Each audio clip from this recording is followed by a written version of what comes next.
Hey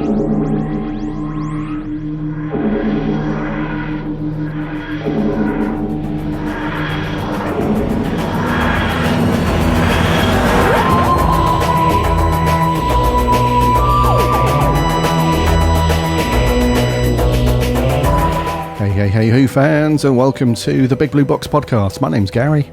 My name's Adam. And this is episode 389. Yay!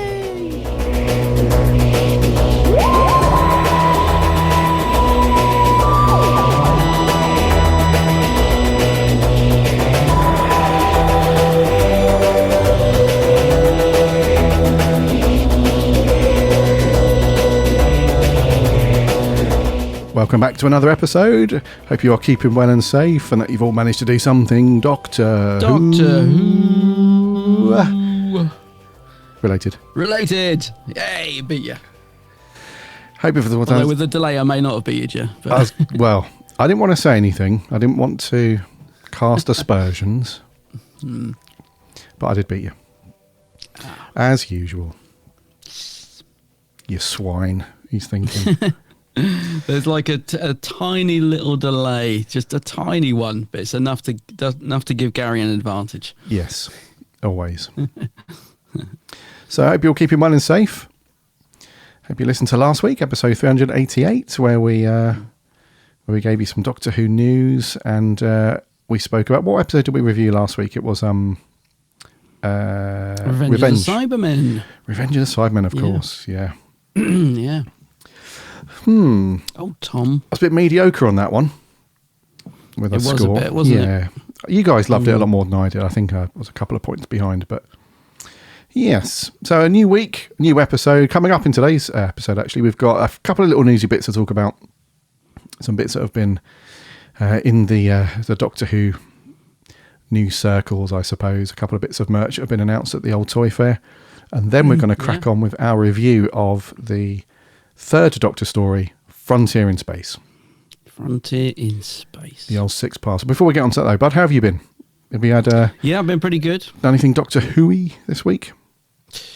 Not much, excuse me, not much Doctor Who-y. I have listened to a couple of Big Finish audios, though, if that counts. I guess that's Doctor Who Universe, because I've been a bit strapped for time this week, but I managed to fit in a couple of audios because I've been doing a lot of train journeys, and I haven't really.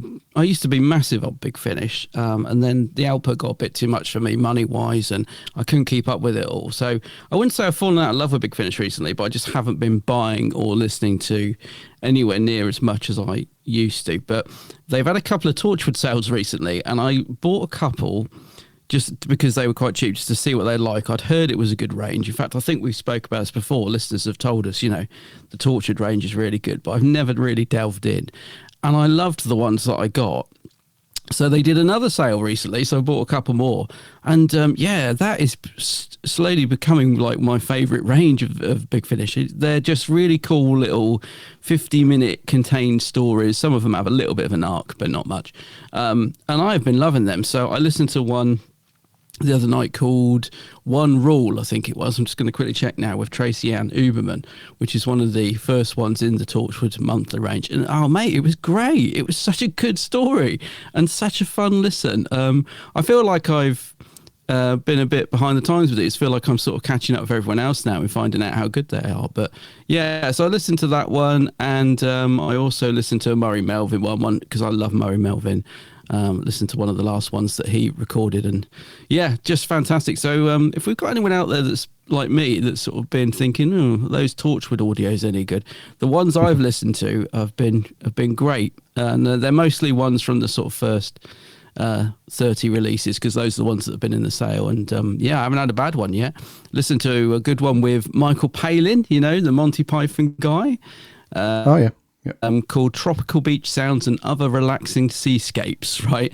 Really odd title. My friend recommended this to me. He's like, this story is bonkers and it is absolutely perfect for audio, and it's Michael Palin.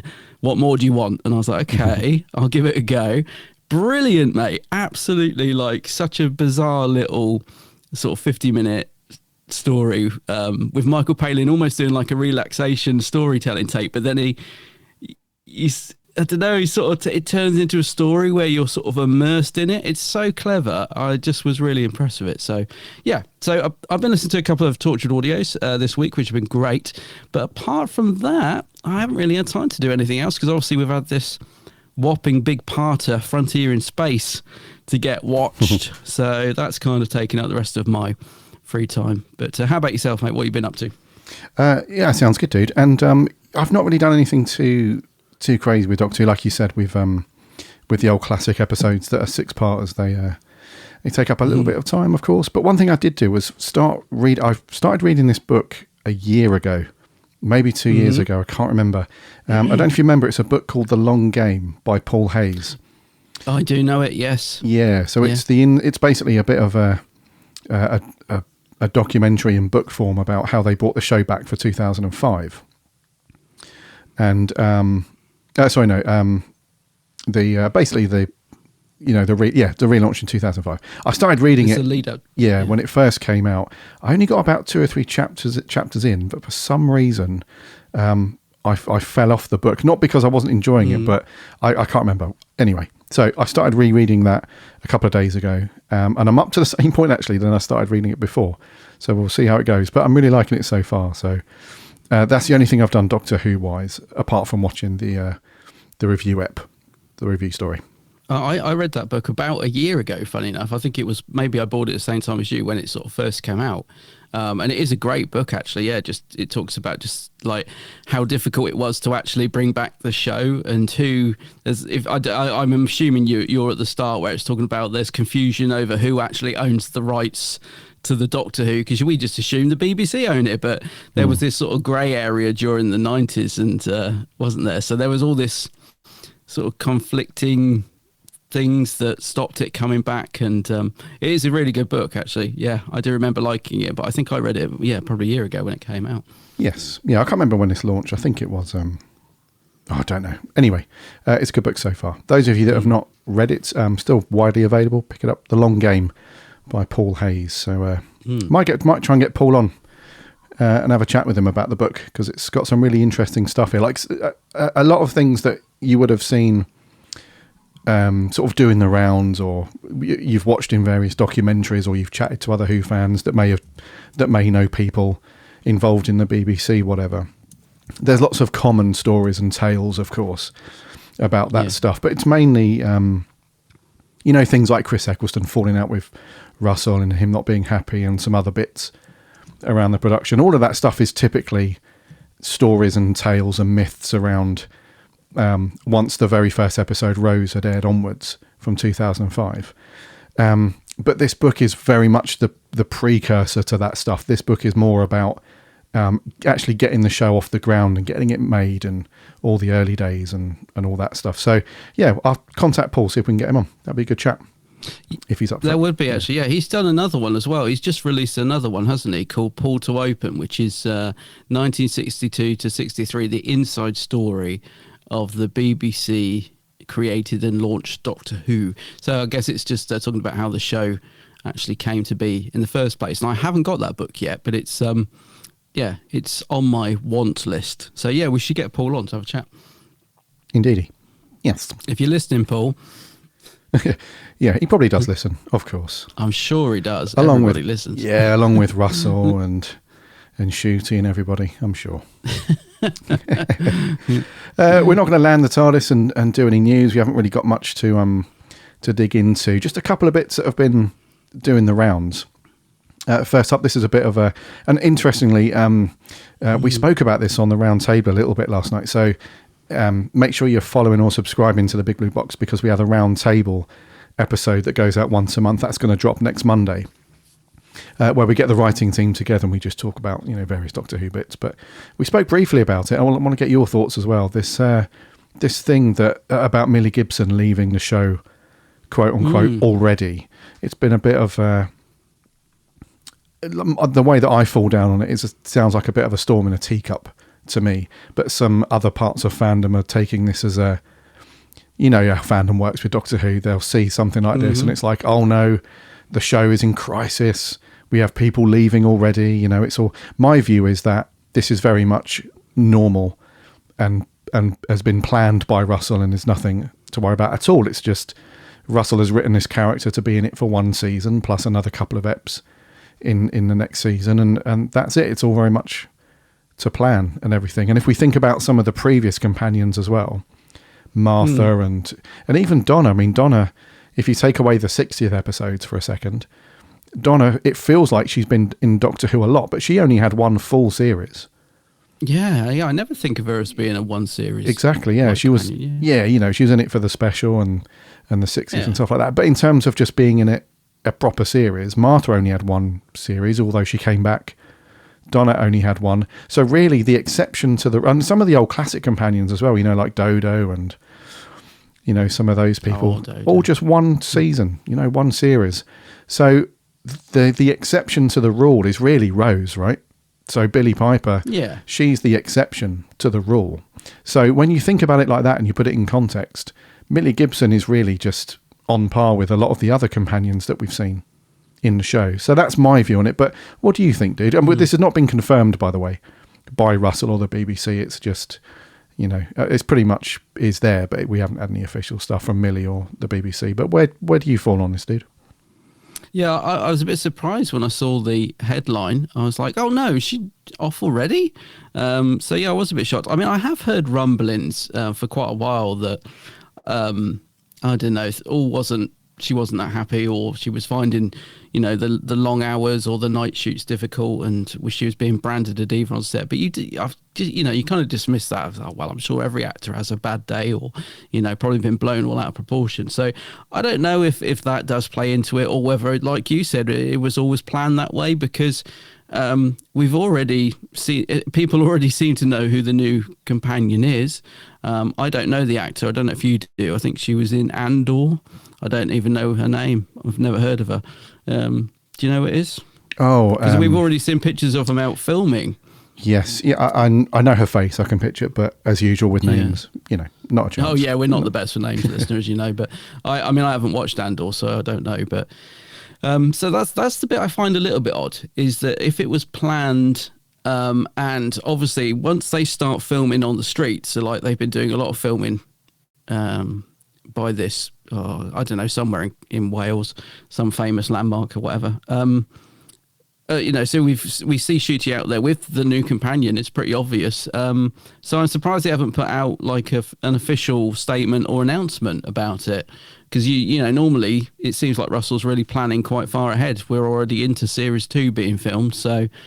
I just think normally when they know they're going to be on location and spotted, they normally are ready with an announcement, introducing so-and-so as a new companion. And I don't know if they're just holding back because it's a bit disrespectful to Millie, because she hasn't even hit the screens in terms of her first series yet. We've only seen her in the special, or if it has just been a little bit last minute. I don't know. I doubt it, because these things have to be planned so far in ahead. I mean, you can't just... Well, I suppose you can alter scripts and things, but you can't just suddenly, the word that's been used by the press, which I think is terrible, is drop someone. Apparently she's been dropped. That's what the press is saying, which I think is awful, because that puts her in a bad light and could affect her future career, which is something that, it's like history repeating itself. That's what Christopher Eccleston was so angry about, or one of the things, wasn't it, that he said that he was branded as being tired when he left after doing just one series. So it does feel a little bit like history repeating itself. But we'll see, mate. I mean, I'm sort of sad that she's leaving already, and I think it is bizarre in a way that we haven't even got to see her in her first series, and yet already we know that she'll be going by the end of it. But yeah, I'm excited for the new person as well. So it's a bit of a double-edged sword. I think I'm glad they're filming so far in advance, because I like the fact that we've got stuff in the can, so we're not going to get a repeat of the last couple of years where it's just like such big gaps between series and we don't even know if the next series is being filmed and blah blah. I love the fact they're planning so far ahead and recording so far ahead, but I guess the downside of that is we're finding out things which are already not making series 1, as they're calling it, feel dated, but we already sort of feel like, oh, we're already a series behind, in terms of the new fresh companion, it already makes it feel a little bit stale and out of date before it's even hit the screen. That's the sort of downside of it, I guess. But yeah. I don't know, mate. I would just assume, and I don't know, and we may never know, I would just assume she's 19? She's a young actor. Mm-hmm. She took the role, and she probably just wants to go on and do other things. I mean, maybe she doesn't want to be tied down to a long-range show, or maybe she did find it more difficult than she thought, because as we know, Doctor Who is a hard show to film. It's it is a stressful job. We always talk about Peter Capaldi, how it absolutely burnt him out, by the time he finished, didn't it? He said in that interview he was absolutely knackered by the end of his run, and so it is a tough job. Maybe she just wanted, said I've enjoyed it, but I'm off. Who knows? I just think, I just think the papers have been a bit harsh in the way they've reported it. I don't know. But then that's our press for you, isn't it? That is what the British press are like. They always go for the bad angle. And even if there's truth to it, I don't think there's any need to report it in the way that they do. But anyway, I wish her all the best. I'm still looking forward to seeing her on the screen. Yeah, same as that, dude. Yeah, still going to be cool seeing her. The new companion, by the way, the actress's name is Varada Sethu. And should have known this really, but she played Cinta in Andor. And yeah, she's the new. Yeah, it's weird to say it already, isn't it? She's the new companion. I know, the new companion. The new. Well, it's not been officially announced, but everybody knows it, don't they? So everybody knows. Yeah, it seems that way. Have you watched Andor, mate? I'm assuming. Of course, yes, yeah. Of course. What a silly question. Yeah, those of listeners that don't know, I do another podcast, a Star Wars one, and we reviewed that heavily last year when that was going out. So if you want your Star Wars fix, then Spark of Rebellion is the podcast. I was listening to you guys the other day, actually. Yeah. I was listening to the one you did before Christmas, where you were doing a roundup of best moments and stuff. And I said, I was staying with my friends in London. I said, it's so weird hearing you doing like with another host. I said, it's like, the wife with another man. I said, it's so weird. it's like hearing the wife with another man. I don't know.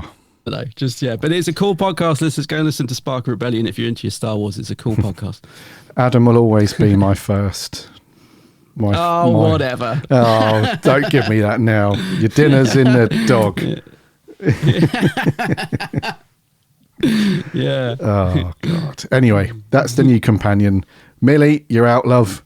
Varada, you're out. Yeah. Remember when we used to talk about Stephen Moffat leaving Doctor Who, and I'll never forget that image that we conjured up this whole scenario, didn't we? Yes. So I'm 100% sure that it was all completely amicable, and Stephen left obviously on his own accord. Everything's fine, but we used to say these things like, the back door was opened and he was launched out into the alleyway, into the bins, and here you go, take your wine with you. Don't leave that in the dressing room. Go on, get out of here.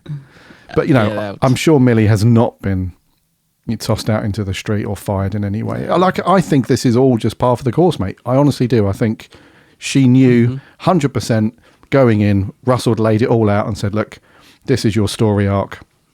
Here's when we think the character's going to be leaving, and that's it. So that's my... but you're absolutely right, though. The press and some other sort of independent blogs, they'll make it sound... like it's the end of the world. But anyway, we've had some figures announced, dude. Some new figures, and we're not talking B&M sets for once. Oh, thank goodness! Thank goodness, yeah. So currently, we have here in the UK, we have the UK Toy Fair over at the Olympia in London, which is it's like they say it's the largest annual event dedicated to toys, games and hobbies, and it's a bit of a trade show and stuff. So this one's not really for the sort of end consumer.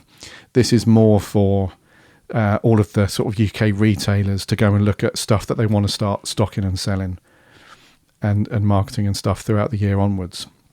So you often get, it's a trade show basically. That's why you and I have never gone to this one and reported on it and stuff like that. But Character Options is showing off a few new figures.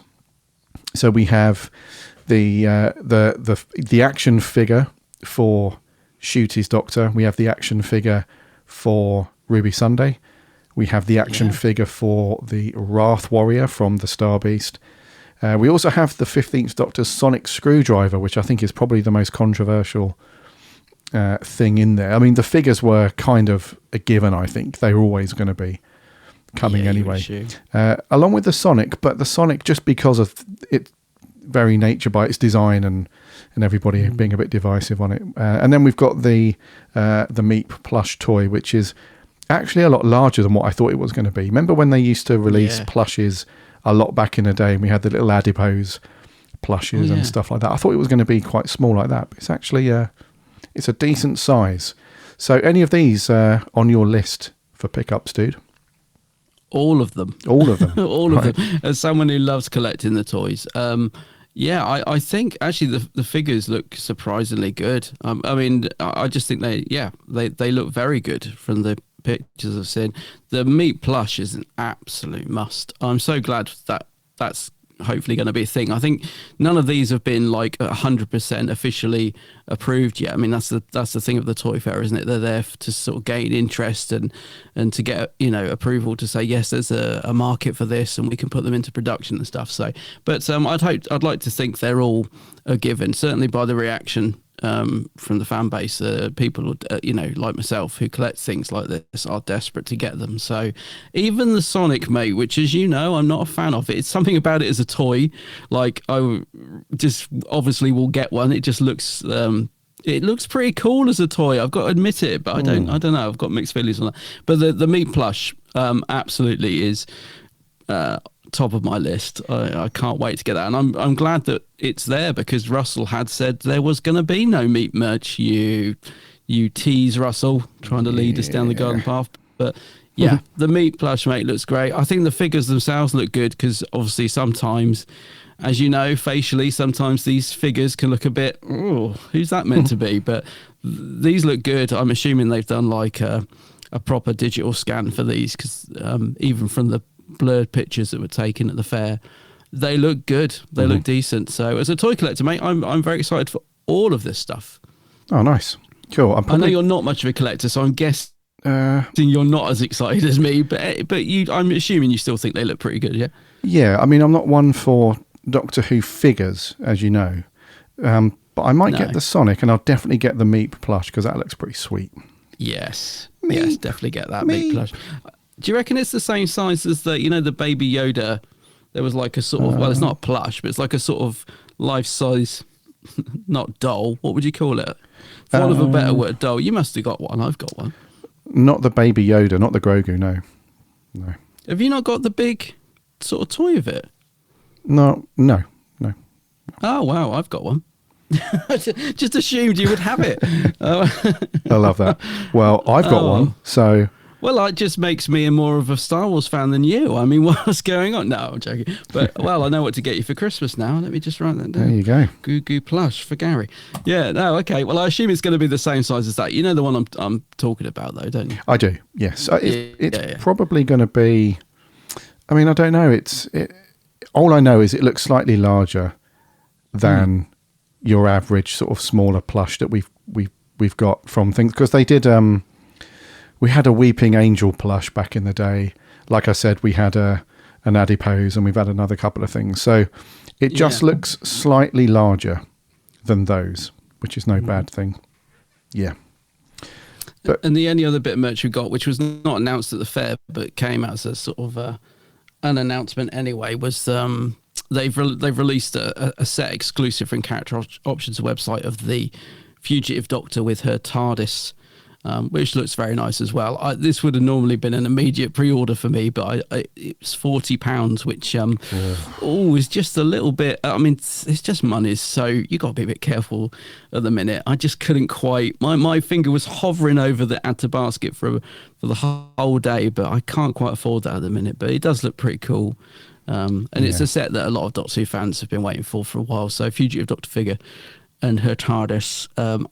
I hate to say it, I think if that TARDIS had been electronic, it probably would have persuaded me to get it, but I couldn't quite justify £40 for a set with a TARDIS that do anything. Didn't light up or make sounds, but it still looks nice. I'm sure I'll end up getting one, but yeah. So if you want that, listener, it's available to order now from Character. From Character. And the other stuff, I'm guessing, will come out when Series 1 launches, I assume.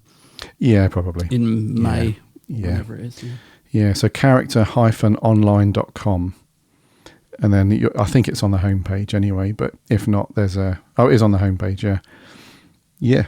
Okay, so I'm with you, dude. I mean, like I said, I'm not a figurine. I do collect some figures for other franchises, but Doctor Who, I don't know. I've just never been into the figures as much for those. But £40, dude, I think you're right. I think it's just the TARDIS. If it had just a little light, maybe, just a little switch. Just a little light, on the back, just to light up that top little light would have been sweet. But yeah, I'm just looking to see if Matt from our Blue Box team has he put anything in our Discord? Has he put anything in the merch section about these yet? He has. So I'm sure he's will. On it. He's on it. Oh, he has. He's on it. Of course, he's on it. Yeah. So check out our Discord, listener. Matt's our writer. He puts in all the merch in there on the Discord now. So yeah, you can go and have a look at it in there if you want to. Yes, indeedy. Yeah, Matt is custodian of all the merch news these days. So yeah, he'll stick it in there. But yeah, that's it. He's on it. He's on it. Yeah. Okay. So that's all the little tidbits that's been kicking around over the last week and some change. But enough of that. It's review time, dude. What have we got? Yeah, so a third Doctor story this week, Frontier in Space. Emergency, red alert. Earth and Draconia are on the brink of war.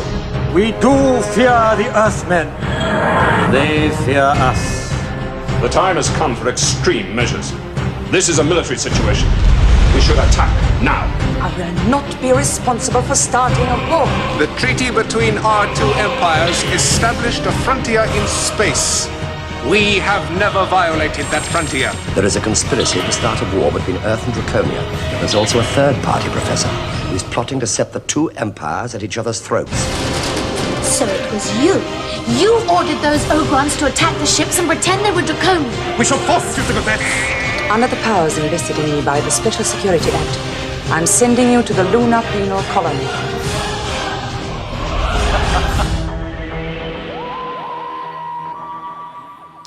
Jam-packed. That is a very exciting trailer. What story is that for? Oh, no. Yeah. Is it this review story? Who knows? Who knows? Who knows? Okay, so the Frontier, not the Frontier. Come on, Gary. Come on, fake fan. Frontier in Space. Minus the. Frontier in Space was first broadcast back on the 31st of March, 1973. It's a six-parter, and the last one went out on the 24th of February of the same year. It was written by Malcolm Hulke, directed by Paul Barnard, overseen by Terence Dix, and stars, obviously, John Pertwee as the Third Doctor, Katie Manning as Jo Grant, and then a fairly decently sized support cast headed up by Roger Delgado as the Master, and a bunch of other people that we'll get onto shortly. And the synopsis for this one, which just throws in the twist spoiler in there. So I think we're safe to say that this is going to be spoilerific. If you've not seen Frontier in Space before, you've had plenty of time, obviously, to watch it. But the synopsis is the Third Doctor and Jo are caught in the escalating tension between planet Earth and Draconia and discover that the Master and the Daleks are secretly working to provoke the two into all-out war. So you now know who the bad guy is, really, in said story. So what are your thoughts off the bat on this one, dude? Well, I found this one a real slog, to be honest. The problem was, as I said earlier, I didn't have a lot of time this week. I had intended to, a lot of free time. I mean, I had intended to space out the episodes because I knew this six-parter was perhaps not one of the best, but I thought if I sort of watch 2 episodes at a time or maybe 3 episodes one night and 3 another, it probably would help. Unfortunately, mate, I just didn't get time to watch it like that. I ended up having last night was the only night I could watch it, which meant watching all 6 episodes in a row because I just, so I had to watch it from start to finish last night. And that may have really sort of affected my enjoyment of it, I think, because I found this quite hard going, to be honest with you. Bizarrely, normally with 6 parts, I think they start off quite well, and then there's lots of padding in the middle, and then the ending tends to pick up. But with this one, I found the first 3 episodes like really slow and padded, and then it seemed to get better towards the end. I think when the Master comes into it, it picks up, and the pluses for it, I think, are Roger Delgado, who gives a wonderful, sparkling performance. He lifts every scene. This story really needed him in it. As much as it's like, the reveal of the Master, it's him again. It's one of the problems with Pertwee Era, that as much as I absolutely adore Roger Delgado as the Master, he pops up all the time that it just becomes a bit of almost like a running joke, like, who's the villain? Oh my goodness, it's the Master. Everybody acts surprised, so although there's a bit of that going on in this, I was just glad to see him because it totally lifts the story for me once he's in it. I think Katie Manning as well is very strong in this story. She helps to carry it. But Pertwee, I don't think I've ever seen such a flat performance from him. I couldn't quite work out what was going on. It's not to say he's bad in it, but he's just very lifeless in this story. And maybe it's just the way the Doctor's been written. I don't know. But for me, Delgado and Katie Manning really helped me get through this 6-parter. I was just surprised with Pertwee because I love his Doctor, and he's normally so engaging. I just didn't feel like John was firing on all cylinders in this one, and it really needed him to be to sort of to help get through it, I think. And it's strange because I hear that the Draconians were his favourite monster. I hear that he loved this story, so I don't know what was going on with him. And maybe you don't agree. Maybe you think Pertwee was great in it, but for me, he just wasn't doing anything for me in this story, so that didn't help. But yeah, not great, mate. It's not. I do like the premise of the story. I like the idea of fake news and making people go to war and all that. It kind of rings true with what goes on in real life, so it's a little bit political, and I think that's works quite well. So the story itself is okay. The cast are a bit meh. But overall I was kind of glad when it finished. One thing I will say as well, just quickly to wrap up my thoughts, I completely forgot the Daleks were in it. Maybe I've only watched this once before, but when they turned up on the cliff edge, I was like, Daleks? No way. I was like really shocked to see them. And it's not like this is the first I've watched it, so I guess I'd just forgotten they were in it. But that was nice. That lifted the story as well for me, even though they're only in the end, which I like actually, because I wouldn't have wanted them in it much more. I just thought that was a cool little element to add into the story so late on, that the Daleks are in the last sort of episode, albeit very briefly. I thought that was pretty cool actually, and quite unusual. So I liked them turning up in this. I thought that was cool. And then obviously the ending is completely rushed. I don't know what happened. Well, I do know what happened. We'll talk about it. They were practically they were filming it on the studio floor. Hence why it's just a complete quick wrap up that wasn't anything like what it was scripted to be. So it's a very strange ending to the story. The Master just sort of seems to vanish from the screen, which is such a shame because it's Delgado's last ever Doctor Who story, because he sadly was killed. He died, didn't he? After this, so it's the last appearance of the Master, which is not the best story for him to go out on, I have to say. But anyway, over to you, dude. I've waffled enough. It was a bit of a slog. What do you reckon? Did you enjoy it? Do you know what, dude? I actually quite like this one. You do? Okay, cool. Yeah. I always like it when we've got a different opinion. Yeah, go on. Yeah. Do you know what it is as well? I can't put my finger on it exactly, because there's a few things in here that that mean it shouldn't work. Mainly because it's spread over 6 parts, so it gets quite paddy, and we end up going in circles quite a little bit. So the sort of confrontation, I guess, between General Williams, what's the lady's name? The president? Yeah, Vera. I think she's Fusek. just called. Just president. Yeah, I think she's just called president. So you have, and then the draconian kind of messenger, I guess, or diplomat. So you have this, and then the Doctor and Joe are caught up in between. So on the surface, that works really well because the Master has sort of put all this in place. He set the wheel in motion, and he's caused all this tension by getting the Ogrons in with the device that sort of changes your perception, and he's basically turning the Draconians and the humans against each other. So he's kind of masterminded this big plan, which works really well. But because it's over 6 parts, you end up having to go over that all the time. So oftentimes, at least a couple of times in each episode, especially the first 4 episodes, you end up with this scene in the president's office where she's having a disagreement with Williams. She's saying, what if the Doctor and this girl are telling the truth? He's like, no, absolutely not.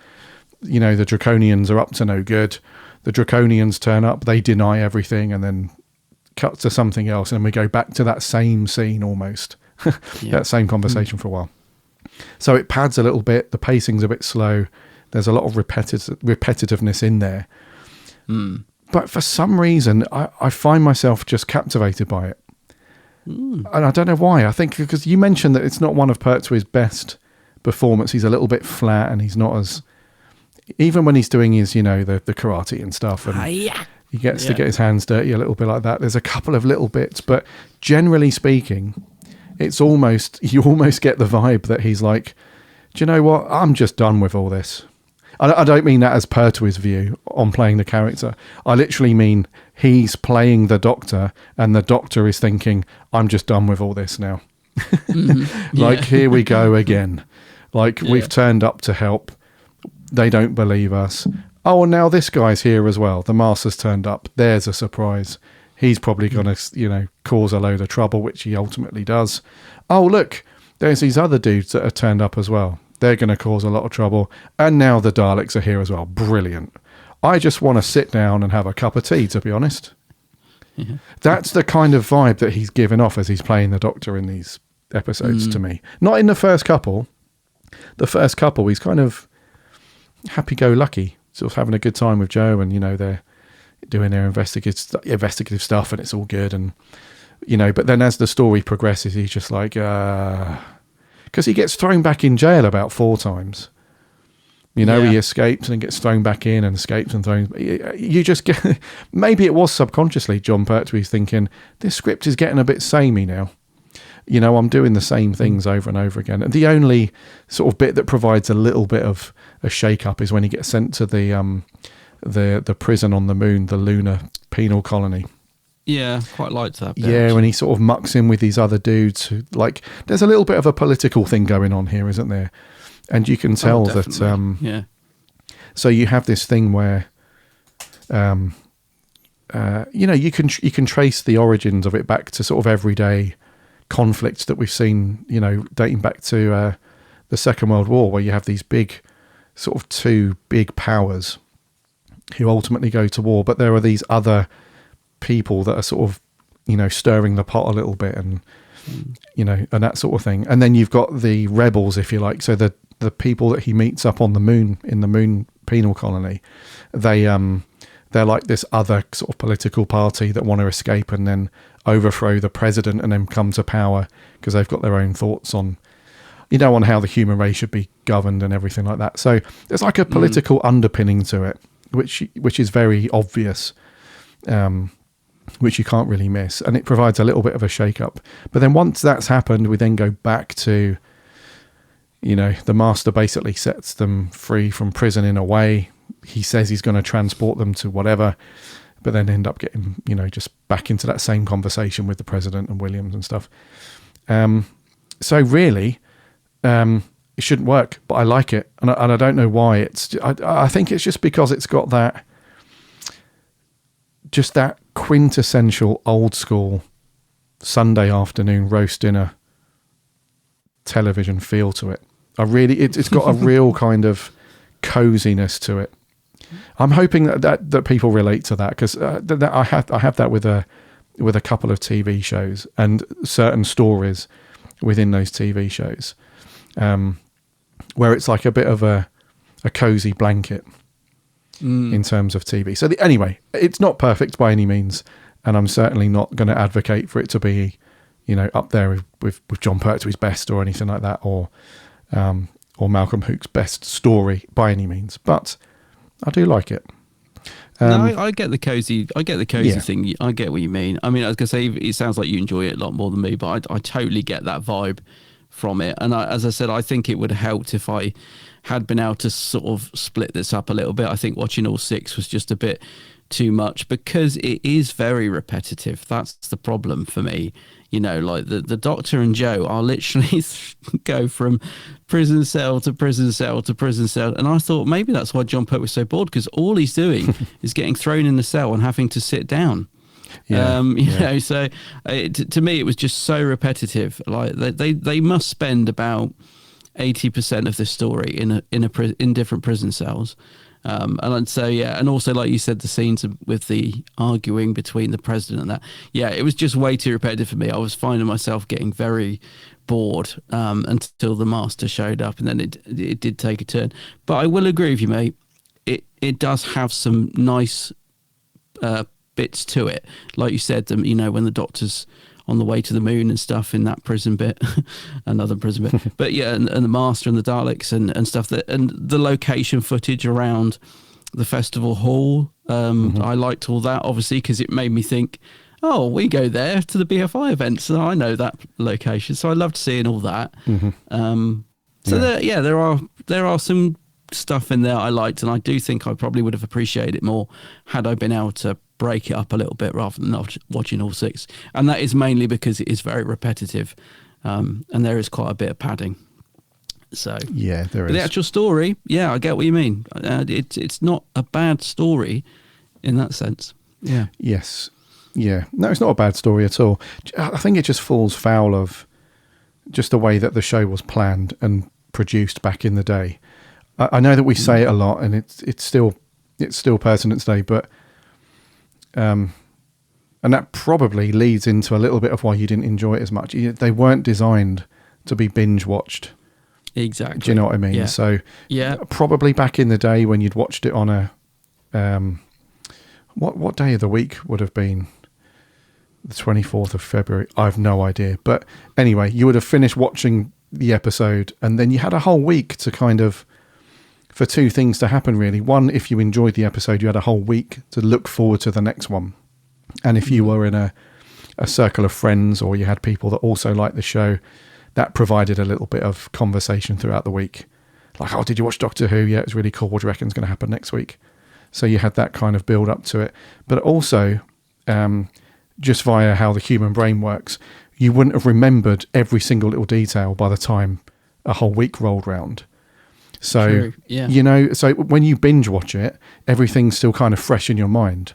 So you often get this feeling of just everything, you're consuming every single thing in one big block. And, so I think back in the day, watching all of these 6-parters from Classic Who and stuff, it probably wouldn't have been so bad, watching them over 6 weeks and having that week break, if you like, to do, unless it was an atrocious story, of course. You were like, oh God, can we just get the next 3 weeks out of the way so we can get on to the next one? Maybe, I don't know. Get to the next story, yeah. No, it's definitely not. It has got enough going for it. I think, like you said, which if you're watching it one a week would have definitely kept you engaged. It's not bad in that sense at all. And I do like the concept. I love this idea of this device that can make you, see things, which, that was a nice idea. Like when the doctor's telling him to look at the Draconian thinks he's looking at an Earthman, doesn't he? And he's like, look at it again, look at it, and it turns into an Ogron. It's a nice, simple but effective idea. So I like that. Indeedy. Yes. What did you think to... so story-wise, it's fairly simple, as we've discussed. Humans, Draconians, they're being set up, basically, because the Daleks know that if they take each other out, which the Master then sort of masterminds on their behalf, because he's in it for his own sort of gains. Initially, he just says, look, if this comes off, all I ask is that you let me rule Earth, But we obviously know that he's got a bigger plan than that, because when he hangs up the phone, I guess it's when he hangs up the phone, he's like, he mocks them a little bit, and he basically knows that once that's in motion, he can then, eventually take out the Daleks and universes. So he's got a grand plan, and that's the thing. So story-wise, fairly simplistic. Let's talk about some characters.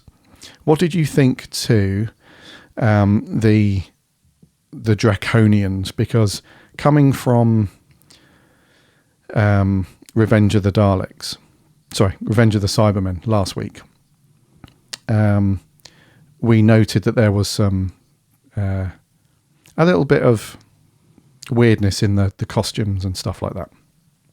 And the Draconians in this story, they're probably the ones that the Draconians and the Ogrons, I guess, they're the ones that would have provided any kind of sort of little sniggers from people when you see the makeup and stuff. But what did you think to the Draconians in terms, because what I'd like you to get your thoughts on specifically is we commented last week that there was this kind of loud, shouty Shakespearean delivery from, certain characters. And it gets that way a little bit, doesn't it, with the Draconians, especially when they go to Draconia and they see the Draconian Emperor. He's, played by John Woodnutt. He's very much like that. So did you see some similarities there? And what did you think to those guys in general? Yeah, I definitely, there is a bit of similarity. It's just that style of acting from this sort of era. And obviously it carried through a bit into, this is 70s, isn't it? So it's not that far behind. There's definitely a bit of similarity there. The difference, I think, is that the Draconians look a lot better than the Vogons. I really like the design of the Draconians. I think they look like they could have been in Star Trek. I don't know if they were influenced by anything in Star Trek, but I could quite easily see them, in a battle with the Klingons or something. So I think they're a great design, and I think they actually look good for the time. I think the makeup and the masks and stuff that they've made for them and the costumes look very good for the time. I really like the Draconians. As for the performance, it is a little bit theatrical, but that doesn't bother me. It's just that style of acting that we had at the time, and it does make them come across as a bit pompous and maybe even a little unlikable. But I think they look good, mate. And I have no problem really with the performance. It's just what you'd expect from this era of Who. Yeah. They look good. Yeah. I do love the design of the Draconians. I can see why Pertwee liked them. I think the fact you can see, the master designed to show the eyes and mouth to give more expression works a lot better on the Draconians than it did with the Vogons, who the master just didn't look like they even fitted properly. So, so I think they're pretty cool. I like the Draconians. Yes, no, I would agree, and I'm glad you said that, because although you can tell the makeup's a little bit off on a certain couple of the characters, for the most part, they've done a decent enough job of sort of blending it into the actor's actual face, and it gives them a little bit more freedom, like you said, to be a bit more expressive and stuff like that. So, and I quite like the Draconians. I tell you what, they've got patience, man. As characters, how much patience did they have? Because pretty much throughout the entire story, other than the little, there was that little, they went off piste a little bit, didn't they? Where they staged a sort of a kidnapping of the Doctor and Joe to bring them to Draconia to sort of to find out themselves what was really going on. For the most part, they just put up with all the accusations, didn't they? Throughout 3 or 4 episodes, he had that General Williams guy that was like, "You guys are, you're a piece of work, you lot. We've meant to That's have." right, yeah. Basically, that's what he's saying, isn't it? He's like, "We've had this peace treaty in place, but yet you lot keep attacking our ships, and you keep doing this, and you keep doing that." And the ambassador, the Draconian ambassador, just like, it's not us, mate. I don't know where you're getting your intel from, but it's not us. And then they keep throwing that at him, and even the president, she sort of starts to buy into William's sort of hyperbole, and she's like, well, I don't know, let's get this sorted out. So you can tell she starts to lean into that a little bit, but then she comes to her senses. So the Draconians, I really do like them. They're very cool, and the guy that plays the Draconian Emperor, John Woodnutt, he's been in some Doctor Who. He was Hibbert in Spearhead from Space. He was the Emperor. In this. He played 2 roles in Terror of the Zygons. He played the Duke of Forgill, you know, that guy, and then Broton, one of the Zygons. And then, I've only just realised it. I've just looked at his picture on Wiki. I didn't realise that was him in the Draconian costume. Yeah. I remember him. He was Sauron in The Keeper of Traken. Wow. So he's had some decent roles in classic Who, mate. Yeah. I didn't realise he'd done that much. It's funny because when you said his name, John Woodnutt, that sort of rang a bell, and I think I'd associate him most from Terror of the Zygons. But I didn't realise that was him under all the prosthetics. And the other thing, mate, we have to remember, of course, is they do look good because we're now watching this on shiny, digitally enhanced Blu-ray, you know, which does show up a lot more faults. And I kept thinking.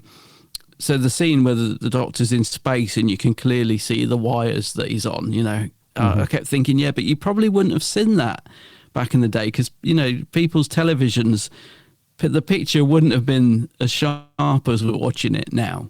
So, you know, it's almost like you wouldn't have scrutinized it as much back then. So I think we have to take that into consideration. So the fact that masks still look good, even though we're watching them on crystal clear televisions now on shiny Blu-ray, they probably looked even better back in the day. People were probably more impressed, not better. So, you know, it does highlight stuff like, you know, like I said, like the wires the Doctor's on when he's supposed to be floating in space, which is so obvious now that you think, gosh, can't believe they didn't sort of try and hide them. But you probably wouldn't have noticed them back in the day on the sort of televisions people would have been watching on. Yeah, of course. Yeah, the low res, pixelated, fuzzy broadcast version. Yeah, of course. Like of course, John Woodnutt's most memorable role is nothing to do with Doctor Who. I think we can all agree. His role as Merlin in the children's adventure program Nightmare from back in the day. Oh, was he in that? Come on. Oh, gosh. Nightmare, one of the best children's programs ever made. Fact. Oh, it was great. Oh. Yeah. I'm not sure if this aired outside the UK, but if you're a US listener, and you've never heard of the program Nightmare, spelt with a K, it went from the late 80s into, I think, 91 or something like that. YouTube it. It is so good. I'll leave it there. Oh, my God. Yeah, what a blast in the past, mate. When we say they don't make children's television like they used to anymore, that is a prime example. God, it was good. It was, It was amazing. I'd love to be able to watch that now. Is it on YouTube? They're all on YouTube, yeah. Oh, got to go and watch some of that. Because I'd forgotten about Nightmare, and it was a brilliant show. Yeah. So he was in that, was he? He was. He played Merlin. I think a couple of other little characters as well. But yeah, what a show, man. Oh. Coming in from school, kicking your uniform off, straight to the TV, bowl of cereal, cup of tea, before Neighbours and Home and Away came on. Oh. Yeah, good stuff. 87. Oh, it's a bit later than I thought as well. I thought it was earlier than that. Yeah. Early computer graphics at their best. Yeah. Oh, I love it, mate. So the premise was you had 4 kids and you had 3 of them in the studio watching the other 4th one on a monitor. And he was basically in a room covered with blue sheets, blue screen. But it was like very early 3D graphics and so on. But he had a helmet on, so he couldn't see what he was doing, or she couldn't see. And they relied on the 3 teammates who were like, you've entered a room, there's a table with a book on it, so take 3 steps forward, and pick up the book. And then like there'd be an actor that popped in, like a jester or a wizard or something, and he'd give you a riddle, and the 3 kids in the studio had to solve the riddle before he could leave the room. And That's it. And then you had the dungeon master who was like in the studio as well. He was like, "Welcome, young friends. Another adventure." Oh, mate. Oh, God, it's like he's in the room. That's actually a pretty good impression.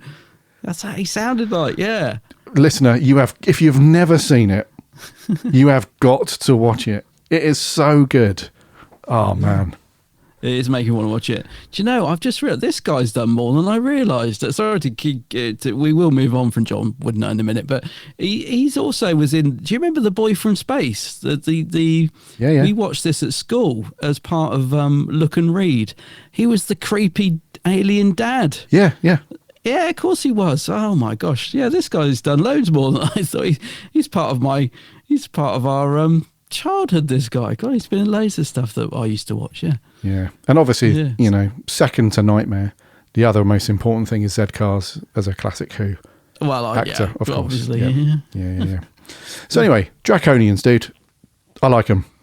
And the performances were good as well. They picked a few actors, a bit like John Woodnutt, but Peter Birrell, who was the other guy, the captain, Bill Wilde. They picked a few guys that, although it was of its time, they weren't chewing the wood as much as some of the other stories where you have like these, typical British, actors that used to shout a lot. There was a little bit of that, but they played them very well, I thought. Yeah.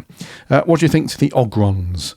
So these were, they came across, and they still do, as like this very primitive race who are, they just take orders quite easily. The master has manipulated them fairly well. The way they've been designed and the way the actors played them, they were very more like sort of cavemenish. And I'll tell you what, dude, you can see why anyone that's seen you probably have, but the Lord of the Rings movies from Peter Jackson. Mm-hmm. Peter Jackson, we know, is a massive Doctor Who fan and was a really big fan of classic Doctor Who. And you can see that the Uruk-hai in the Lord of the Rings, they look almost the same as the Ogrons. So I have seen Lord of the Rings. I can't remember. I've probably only watched it once. So yeah, I mean they look like them, do they? Almost the same. So I think Peter Jackson had took a little bit of inspiration there with the designers and stuff. But anyway, the Ogrons, dude, a very small bunch of people playing those guys. They're not really in it a lot. They turn up a couple of times, cause some chaos, and then we see them a little bit more towards the end when the master sort of scolds one of them for messing it up, and that's so funny. Yeah, and then one of them runs off when the Doctor uses a device and stuff. So funny. Yeah, so they were okay as expected. You just don't see much of them really. Yeah, I think they work. They're a nice contrast to everyone else in this story that's very serious and quite because they are, like you said, are quite cavemanish, so they do lean into the more comedic side of things. But I think they work quite well in this. I mean, like you said, the scene where the master's telling them off, you almost feel sorry for them. Master's giving them a right good old, what's the word? I don't want to use the swear word. I'm trying to think of another word. Telling off. A good bollocking. He's giving a right good. Yes, yeah. So he's giving giving them a right one. But yeah, I think they're a sort of a good contrast to the other characters in the story. So I think they work quite well in it, actually. Yeah, they do. Yeah. And in some of the human characters, the two guys at the beginning, where this whole thing kicks off, they're on this. Oh, in the spaceship. Yeah, so they're on a cargo ship, basically just full of flour. There's no military stuff going on at this point, but they get boarded by the Ogrons, but they think they're the Draconians because. As we find out later on, it's this kind of sonic mind control device thing that sort of changed their vision of people and so on. So those two guys, they were kind of cool. They set the story up nicely. There's a little bit of tension between the two of them. One of them thinks that war is on the way. He can see what's coming over the horizon with the Draconians and stuff. The other one's like, it'll pass over. These things always do, and then. Yeah, and then they get boarded and attacked, and that's when the Doctor first gets captured and whatnot. A little bit later on when Williams turns up with the others and stuff like that. So those guys were okay. Yeah, no, they were fine. Yeah, I was going to say they don't stand out to me as anything special, but they don't stand out as bad either. So if you know what I mean. Yeah, they were fine. Yeah, they were cool. And then some of the more leading roles for the humans we had. What do you reckon to Vera Fusek, who's the president. I thought that was good casting, because typically what you have is when you have a couple of villains, you normally get the, this is just TV of its time back in the day. I'm not saying she's a villain, but normally when you have sort of the higher class humans, it's normally a fairly older white gentleman, who's playing that kind of role. So I thought it was cool that they cast not only a woman as the president, but also someone who's not British born. I think was she British born? But she was from Czechoslovakia, I think. So she's got that kind of... She sounded like she had a slight accent, I thought. Yeah, an accent. But I thought she was okay, I thought she was pretty good. You could see the pendulum swinging back and forth, if you like, where she was, buying into the Doctor's story and thinking, should she believe them and stuff? And then she swings back when William starts to, tout all of his rubbish, and then she sees what's going on around the planet and all that stuff. So I thought she was kind of cool. Yeah, I know. I thought she was good. I don't know the actor, Vera Fusek. I've not heard of her before. But yes, I thought she was fine, mate. Yeah. She was good. Yeah, I've not seen her in anything else. But yeah, she was quite cool. And then we had Michael Hawkins as General Williams. Now, he was a very cool character. And there's two reasons why I think he's cool. The first one is he stands his ground throughout most of the story. He's absolutely convinced, 100%, that the Draconians are bad news and that they plan an invasion and war is going to, start and all the rest of it. And it's not until the very end where the Draconian Prince, I think it is, basically says, look, you obviously didn't know this at the time, but we had a problem with our ship and something else went wrong. It wasn't intended as anything. And even our missile weapon capabilities, we had nothing on board. It was all... So he kind of realizes that at the end, and then he immediately apologizes to the president and goes off with the Doctor to try and sort it out. So a real nice turn of sort of his motivation and his character in the end. So he starts off as this real hard-nosed, he absolutely convinced that the Draconians are bad news. But then he switches, he's humble at the end. He doesn't, he doesn't go too nuts and run off or anything. He just takes it on the chin and sorts it out. So I thought you played that really well. I thought it was a really good performance in that one. What I liked about him was that the actor was cool. What was it, Michael Hawkins? What I liked about Michael Hawkins is that I felt like he was giving some energy, because a lot of people in this just seem to be a little bit, like I said about the two guys on the spaceship, nothing wrong with them, nothing wrong with the performance, just a bit going through the motions, a bit flat, didn't stand out. Michael Williams did stand out because he was giving a bit of, he was shouty but not too over the top, and he just felt like he was putting the effort in, which I appreciated in a story that was getting a bit ploddy. He kind of like, oh, who's this guy? He's got something to him. So yeah, I thought he was pretty cool as General Williams, and I appreciate that he was going for it. Great. He obviously thought, right, I'm in Doctor Who, I'm going to make my mark, and he stood out as one of the better people in it. Yeah, agreed. And it's kind of funny as an actor, Michael Hawkins. He was in loads of things as just supporting actors, never starred in anything. But before Doctor Who, he starred in this thing called They Came From, this really low budget film called They Came From Beyond Space. And he played a character called Williams in that story. So, I'm not sure if that was intentional or not, to just reuse the name, but a nice little whimsical thing there.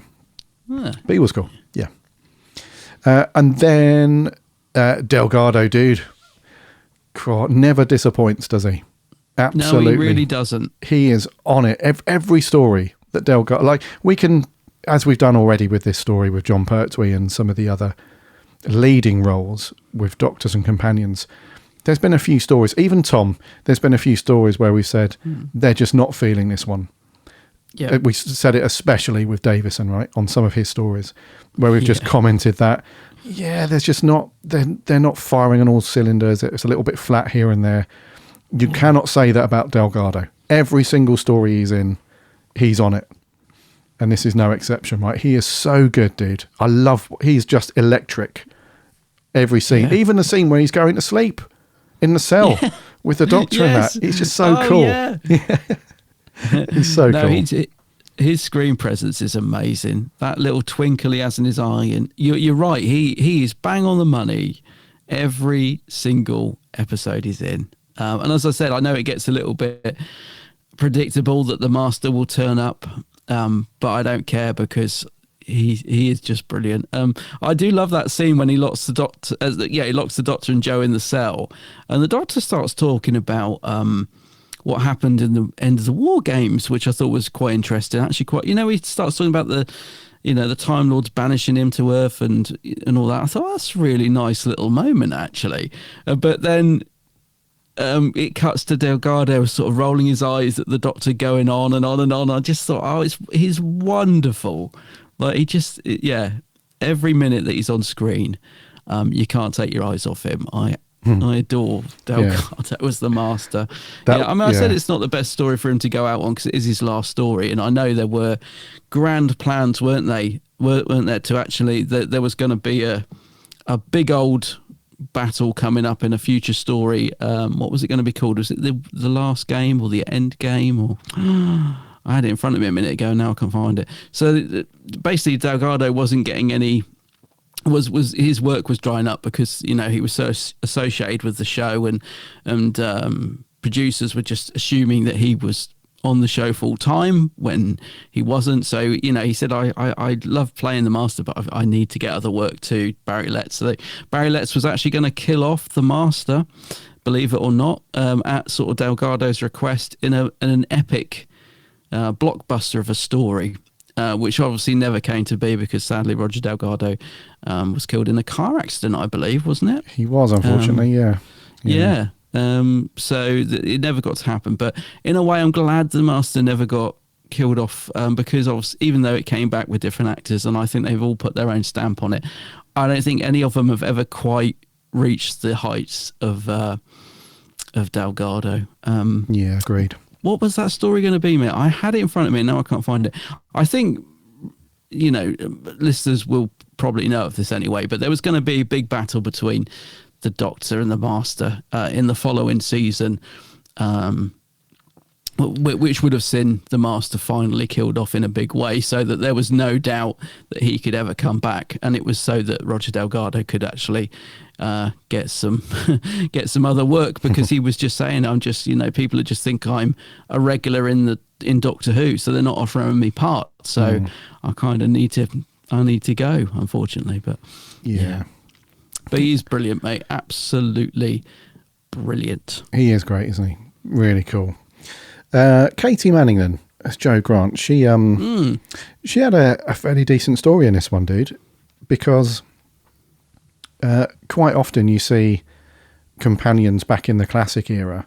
You kind of go from one extreme to the other, where you have the companion, and there's been quite a few Sarah Jane stories that do this, where they are very self-sufficient and they'll go off and they'll be quite instrumental in helping the Doctor or doing something. And then you go to the other extreme where you have companions that just follow the Doctor around. Really, they have a few conversations and stuff. They're not really doing much, is the crux of it. But I think Jo in this one, she had a really good part to play. She's in it a lot, she's as well as the Doctor. She's probably in it more than the Doctor, by just a little bit perhaps. But she's great, right? Katie Manning. She's very, very cool and just so likable, mate. She's got this very positive outlook on things, very hardly ever cynical on stuff, and wants to see the best in everybody. She champions the Draconians and very early on, and she can see what's going on and just got this innocence about her, and I don't know, she's very, very cool, mate. She's really good in this one. I thought she was very strong in this, actually, and I never realised how much of a progression we got in Jo's character before until we've sort of been rewatching these stories, because she does start off, this feels like a very different Jo Grant than the Joe Grant we saw in sort of Terror of the Autons, for example. You know, she starts off quite sweet and innocent, and like you said, she's following the Doctor around and he's very protective of her. And then by the time we get to this story, Joe Grant is like, she's solving all the mysteries. She's really feisty. She's standing up to the Master. I love that bit when he tries to hypnotize her and she's having none of it. And the Master can't hypnotize her, and he's almost rather than getting annoyed, he almost smirks like, well done, like, you know, you did well to resist that.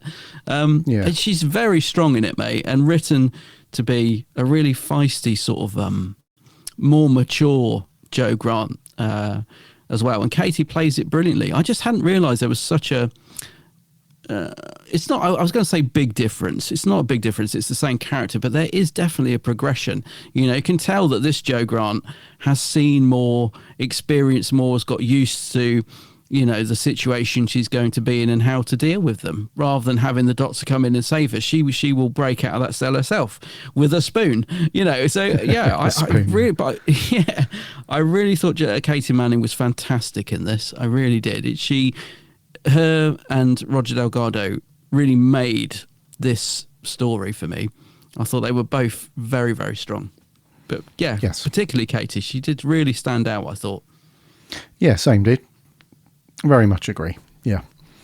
Just very quickly before we move on to John Pertwee, that story you were talking about, it was meant to be a serial called The Final Game, and it was meant to be the finale to Series 11. So that would have gone on to effectively, killed that character off, basically. I mean, they would have brought the Master back. No one's gone, are they, really, in sci-fi? Not in Doctor Who. No, the Master would have been back at some point, but if that story would have gone ahead, it would have been many, many years, I think, before we saw the Master again. But yeah, The Final Game. That sounds interesting. Yeah. Has Big Finish ever adapted it also? It sounds like the sort of thing Big Finish would have picked up. I don't know if they have. I'm just guessing. I don't think so. I could be wrong, but no, maybe I don't know how far it got into production or writing. So maybe it was just like an outline. So maybe there's not enough for them to go on. Although it doesn't normally stop them, but you know, maybe there wasn't quite enough for them to get going on. Yeah, I think that was just it, dude. Just a story idea. You know, yeah. Okay, then finally, John Pertwee then. So we've spoken about him a little bit already, but still enjoyable to watch. Still providing some sort of presence on screen. But I do agree with your thoughts right at the beginning. I think he's just a little bit... I wouldn't say he looks bored, but he does have this kind of... Like, his facial expression is rolling his eyes, but he's not rolling his eyes, if that makes sense. And I think that may be just down to the repetitiveness of some of the story elements and stuff like that. So still cool, but absolutely not one of his best, mate. Yeah, there's just no standout moment from John Pertwee for me in this one, I have to say. He just comes across as a little bit going through the motions. I hate to say that because I do love the Third Doctor, but yeah, his delivery of the lines, that there was just no fire in his performance. You know, if I think back to, it's almost the opposite of Katie Manning, actually. If I think back to the Third Doctor in Inferno and how, like, oh gosh, John Pertwee is incredible in that story. Like, he is absolutely firing on all cylinders. You know, he's in control, he's shouting the lines, he's delivering the lines, you can tell he's well into the action. This one, I kind of felt like he was just sort of wandering around, getting thrown into cell after cell, sitting down, rubbing his chin, looking at the floor. Even the scenes with Joe, which were probably the best scenes that he has in it, where he's like talking about, you know, the war games and all that sort of stuff. I just felt it was a very flat performance from him in this. I don't know if it's the way it was written or if it was intentional. I don't know, but I just thought, God, he's really not like with Katie, with Joe. She really lifted the story. She was giving a bit of fire in her performance. I just didn't feel anything from John in this particularly, and I really hate to say that because I love him as the Doctor, mate, as you know. But yeah, he didn't do it for me in this story at all. No, Regia. Same. I thought it was good. Don't get me wrong. I thought some of the scenes were... I think it's a weird word to use, isn't it? Nice. I hate using that word normally, but there's a couple of nice scenes, you know, when he's chatting to Joe and And when he gets to know some of the other people up in the penal colony, that's kind of cool. That's probably the best bit with the Doctor, I think, is that stuff on the spaceship. Because I do like it when we cut to the outside of the spaceship, even though you can see the wires. I don't care that we can see the wires. I just like, there's something about it being on film and the Doctor in a spacesuit. I liked all that stuff, and I do like the scene where they're tricked into going outside and the canisters are empty and all that. That was cool. I liked that bit of the story, and that's probably when John Pert was best in it, I think, in this story.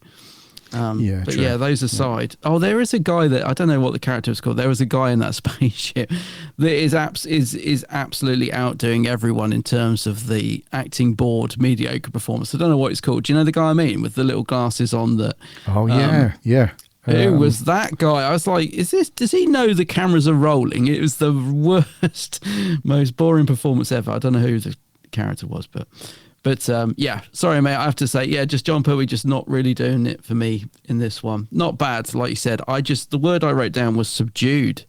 He's just very subdued in this story.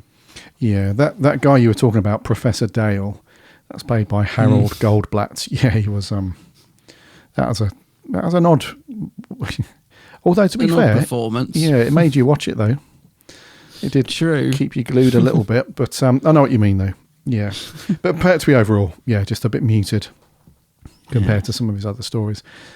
Last thing on my notes, dude, is as usual, is the music from old Dudders, Dudley Simpson. Not terrible, this one. We had something to say, didn't we? About piercing. Yeah, about last week's Revenge of the Cybermen. That was just a very odd thing that you could tell why they tried to fix that. This one's not too bad, actually, dude. It's got a nice little motif that comes in at least once every episode, I think, and some other nice little bits. But not terrible, mate. Not terrible. No, it's all right. It's Dudley's sort of more synthy era, isn't it? I prefer it when he goes into using sort of just the real wind instruments and more traditional instruments, whereas this one's a little bit more electronic. But it's not it's not bad electronic. No, it was fine. I didn't mind the music at all. I thought it worked quite well within the story, like with the spaceship scenes and model shots and stuff. It was quite it suited it quite well. The only other thing I've got on my notes, dude, I don't know if you've got anything else, but just one thing. Go on. Just one thing. I got one thing. I was cracking up laughing when the TARDIS materializes on the ship at the beginning. The close-up is of the lamp on the top, and I don't know what the prop dudes were doing, but it's like a few little wooden dowels with a little bit of black card over the top, and this random light bulb that they bought from, I don't know. It just looks Woolworths. cheap and horrible, and then it zooms out a little bit, and they haven't even got the right sign at the top on the front. So you can, when they open the doors, you can see the acrylic sign on the back of the TARDIS, which says police box and so on. But then at the front, they forgot to put it on, so it's just like this blank bit of blue wood or acrylic waiting for the sign to be put on. So I don't know what that seems to be. Something that plagues classic Doctor Who, doesn't it? Where just the most crucial of details, like the TARDIS is like the thing, right? Outside of like the sonic screwdriver or whatever, the TARDIS is the thing that everybody loves from Doctor Who. So you would have thought, I mean, they wouldn't get away with it now. You have like loads of continuity people and set dressers and prop designers that are on set all the time. But back then it was like, should we get this old thing in then? Wheel it in. Come on, just stick it down. We all know what it looks like by now. And I honestly think that people just wheeled it in and plopped it down and then never took a second look at it because they just assumed it was all right. But it looks dreadful, mate. Bloody hell. It never ceases to amaze me how bad the TARDIS prop looks during the classic era of Doctor Who. And also how shoddy the interior looks as well. I mean, there are stories where you can see 2 inches thick dust on top of the rotor, and you think, God, come on, guys, like, get in there with a duster and at least clean it off, because, you know, like you said, sometimes it starts with a close-up of the rotor and then zooms out so you can see the blimmin' dust a mile off. But yeah, that I did note the prop, mate, not just the lamp, but I noticed the sign. I also, if you go back and look at that, notice there's a huge gap between the sign on the front of the TARDIS and the roof. Like there is, as if there's a bit of the prop missing. It just seems like they sort of, I don't know how they used to put the TARDIS together back in the day, but it looks like they quickly knocked it up and thought, oh, I think we've put the back bit on the front. Oh, well, no, don't worry about it. No one's going to know it, because it looks shoddy as hell. Not quite as, I think the worst it's ever looked. There is a Troughton story, and it cracks me up every time. I think it's one of the Yeti ones or something, and I hope you know the one I mean. There is this quick shot of the TARDIS where the roof has like been plonked on it very quickly. It's not even been put on properly, and it looks like if you were to touch that TARDIS with one finger, you could push it over. Oh yes, Do you know that scene? Yep. It's like a wonky roof on a shoddy old prop. I don't know that TARDIS, mate. Why they never? It can't have been that hard to maintain it, or at least make it look half decent. But yeah, every story pretty much, it just looks terrible, and it changes all the time. It's as if they just, like a puzzle. I can imagine every time they had to put it together or get out of storage, you know, they had these sort of 4 slats, the 4 walls, the floor, and they quickly put it back together. Shove the signs on, and is that how it's meant to go together? Oh, that'll do, because that's how it looks, isn't it? You know, it does, yeah. And I think that is what happened. If people are thinking, well, surely they just, once they put it up, left it up. I don't think so. I think it was like a flat pack prop that they sort of stored away and then got out, and I don't know, but it looks shoddy as anything. That poor old TARDIS. It does, doesn't it? Poor TARDIS. Yeah. Poor old TARDIS. Anything on your notes? I remember. Sorry, go on. I just got to quickly say, I remember. I think it was Davison saying it absolutely. Yeah, I mean, it was Davison said it absolutely stank inside it. That's right. He said by the time they used it in his era, he said we used to go in there and be like, oh, it stinks in here. Like, and I can't help it. It's almost like I can smell it every time I see it on screen. I think, God, I can just imagine what it's like in there, like a sweaty, musty smell. Well, it would have gone from like being on location in the rain and being plopped in all sorts of places and then left in storage, which is probably damp and all the rest of it. So when you walk into it and it hasn't been used for a few months or whatever, it probably did reek. Oh, I bet it absolutely did. Well, Davo said it did. It did. It reeked in there. Anyway, poor old TARDIS. We do love it. No, the only other thing I got on my notes, mate, was to ask you if you were pleased to see the Drashigs back, because I know how much you love them. And we got they were at the beginning, and as if that wasn't enough, we see them again at the end.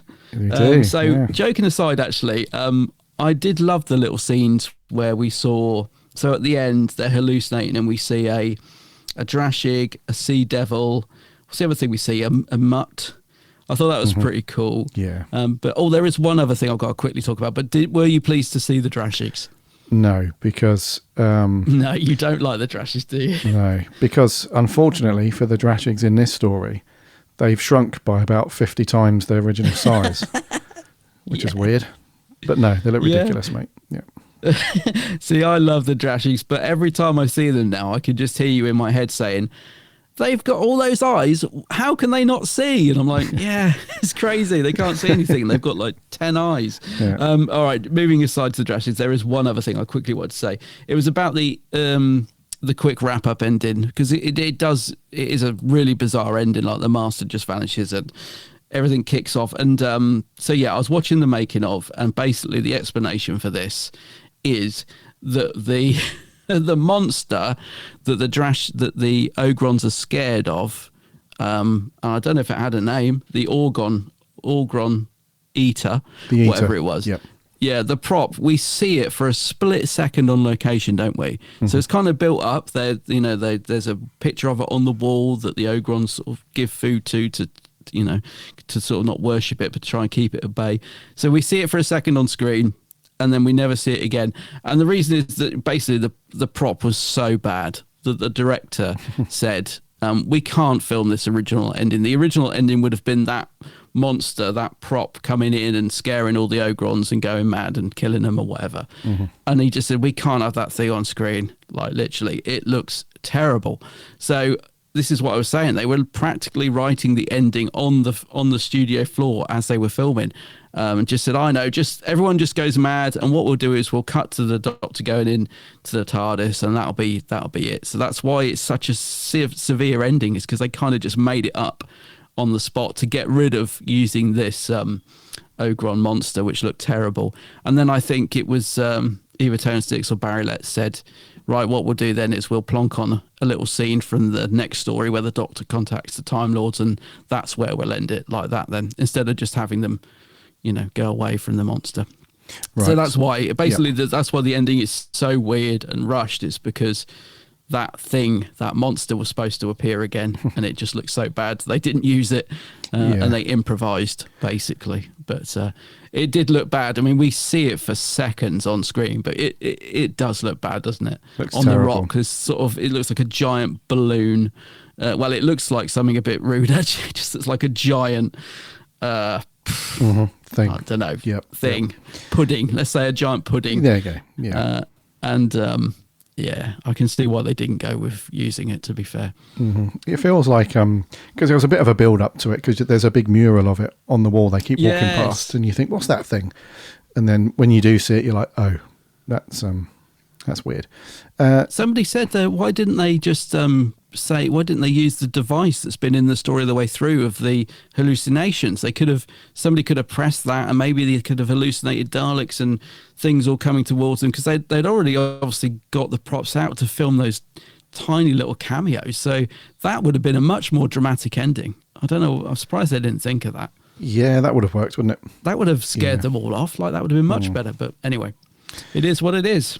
Yeah. They probably ran out of time, mate, as usual, with Classic Who. No, joking aside, they were probably against the clock, had to quickly think of something, and that's what they came up with. So yes, yeah. I mean, in a way, it does feel kind of cool, because it leads in very nicely to the next story, doesn't it? It feels like a continuation, because definitely. At the end, the Doctor's got the telepathic circuits with the TARDIS, and he's contacting the Time Lords, and it kind of, this story and the next one, it's sort of linked. They are linked in that way because of that ending. So we go into Planet of the Daleks quite nicely. It's a nice little link. So there is a benefit to that rushed ending, I suppose, in that it just feels like it's a more of a series-wide story continuation, which is no bad thing. And then just the last thing I forgot to mention was found it very funny that the Master's reading War of the Worlds by H.G. Wells.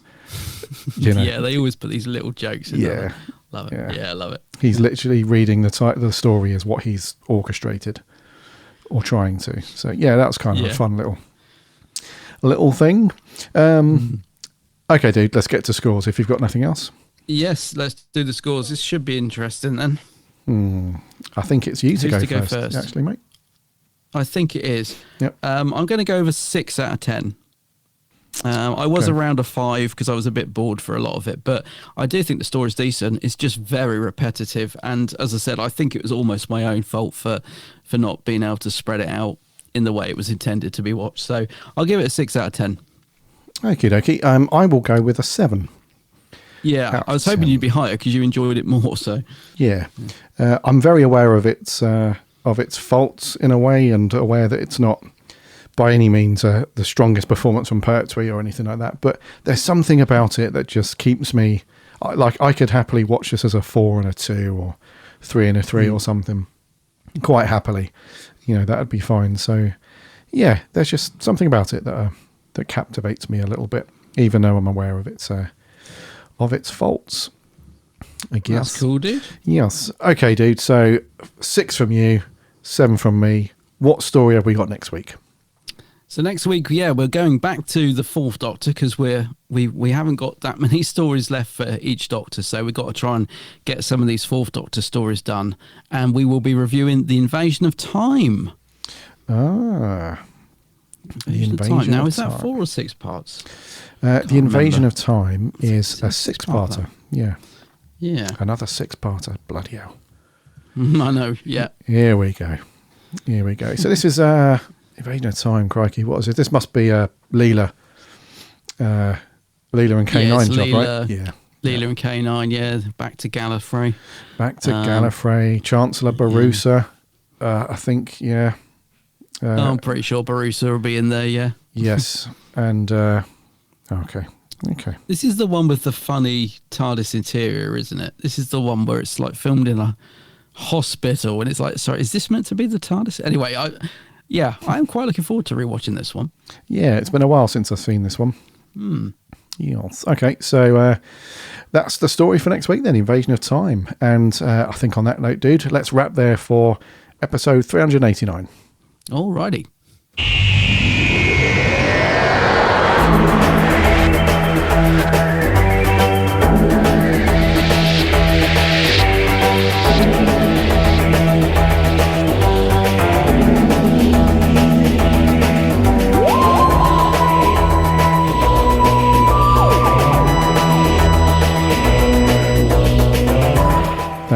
Thank you once again for listening to the Big Blue Box podcast. That was episode 389. As Adam said, for next week, we are going back to the fourth Doctor story, The Invasion of Time. So I completely forgot to do it this week. My apologies for the Frontier in Space, but absolutely for next week, we'll be asking for your thoughts and reviews for The Invasion of Time. So make sure you get your DVDs and Blu-rays watched.